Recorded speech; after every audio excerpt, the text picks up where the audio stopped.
দুনিয়াদার পাগল আমার বাবারা, কোন আখিরাতকে ভুলছো, কোন মালিককে ভুলছো, আর কোন কবরের দিকে রওনা করলাম। বাজান জানাজার নামাজ পড়ে কবরে নিয়ে শোয়া রাখবে, বাজান মাটি চাপা দিয়ে জার জার করে বাতি জ্বালাবে। এখন তাকায়া দেখো, ডানে মাটি, বামে মাটি, সামনে মাটি, পিছনে মাটি। বাজান যখন এই দুনিয়া ছাইরা আমরা কবর যাব, বাজান ওই কবরের ভিতরে আল্লাহু আকবার যখন নাকি সাপ বিচ্ছা গুলাইছে পেছায়া ধরবে, যখন তোমাকে আমাকে পোকায় কামড়াবে, কইলা ফুইজা ফাইদা যখন গন্ধ ছড়াবে,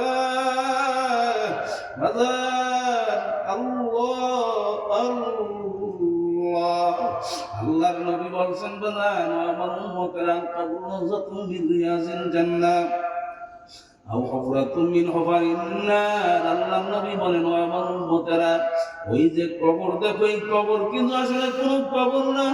এই কবর কোনো মেয়ের পুরুষ আমার মাওলার পাগলদের জন্য একটা বেহেশতের বাগান হইয়া যাইবে। সবাই বলেন আলহামদুলিল্লাহ, আল্লাহ। আবার কোন নাফরমানের জন্য আল্লাহর নবী বলেন, ওই কবর একটা জাহান্নামের আগুনের কুয়া হয়ে যাইবে। চতুর্দিক থেকে জাহান্নামের আগুন এসে ভইরা যাবে। আরে বিপদে পড়লে নাফরমান মালিককে ডাকবে। আমার মালিক ডাক দিয়ে বলবে, ওরে নিমক হারাম, দুনিয়ার ভিতরে এত দূর থেকে সফর কইরা ওলামাই কিরাম ওদের সামনে এসে কত কষ্ট করে বয়ান করছে, বয়ানে জান বের হয়ে যায়। আরে সেদিনকার তো এক বক্তা বাজার স্টেজে আলোচনা করতেছে, ঢইলা কইরা মারা গেছে। বাজান মৌতের দৃশ্য কত সুন্দর,